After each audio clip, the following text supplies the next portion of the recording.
3 Golden Eagles for War Thunder. Link in the description.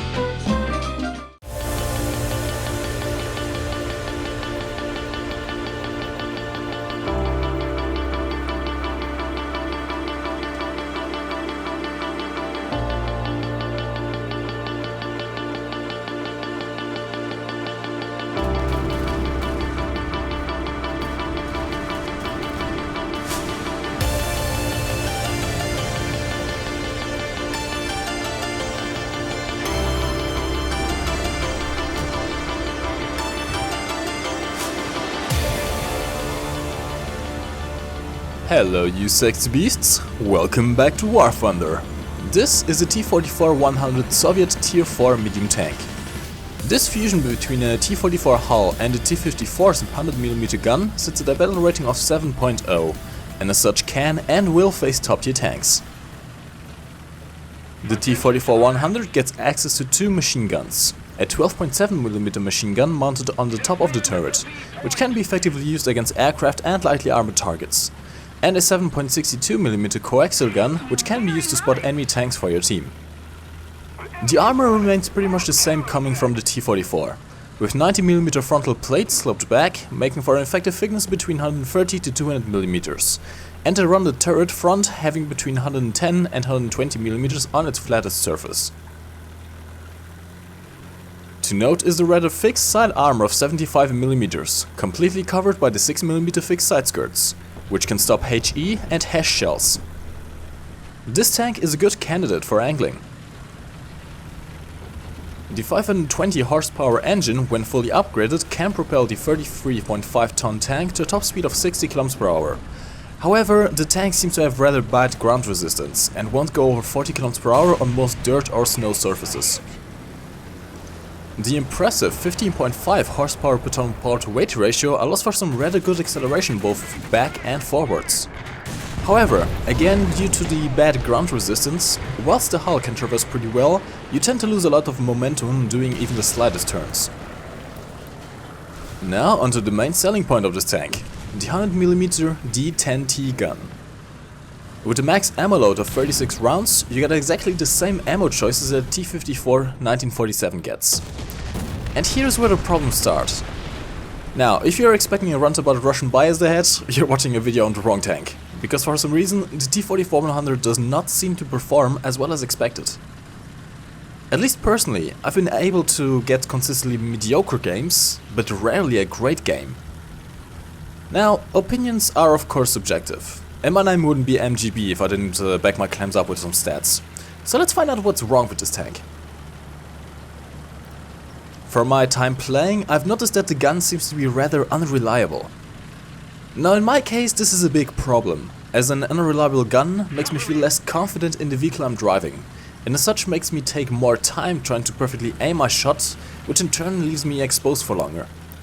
And whilst the armor of the T-44 was good at its tier, the kind of tanks you're going to face in the 100 will have no trouble punching holes straight through you.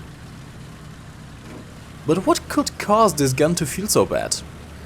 One of the things that became painfully obvious very quickly is how long it takes to aim this thing. But Mike, this isn't World of Tanks, there's no aiming time, I hear you say. But that's where you're mistaken. Whilst there is no arbitrary amount of time your gun has to rest in order to get full accuracy, it does take different tanks different amounts of time to get their guns on target. Namely, the biggest culprits in this area are the horizontal and vertical guidance speeds. Now the turret of the T-44-100 isn't the fastest to turn around, but it isn't too bad either. At 17.5 degrees per second stock or 25 degrees per second aced and with an aced crew, you shouldn't have too much trouble pointing your gun in the general direction of your enemy quickly, unless they surprise you from behind. What does however really affect the overall handling of this gun is the absolutely horrible vertical guidance speed.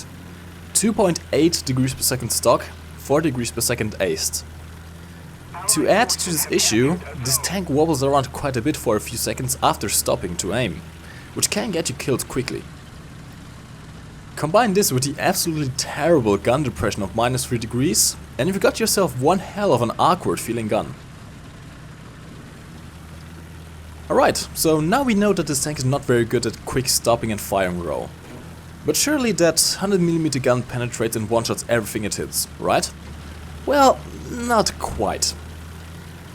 Taking a look at the available ammo choices quickly reveals that they are nothing exceptional.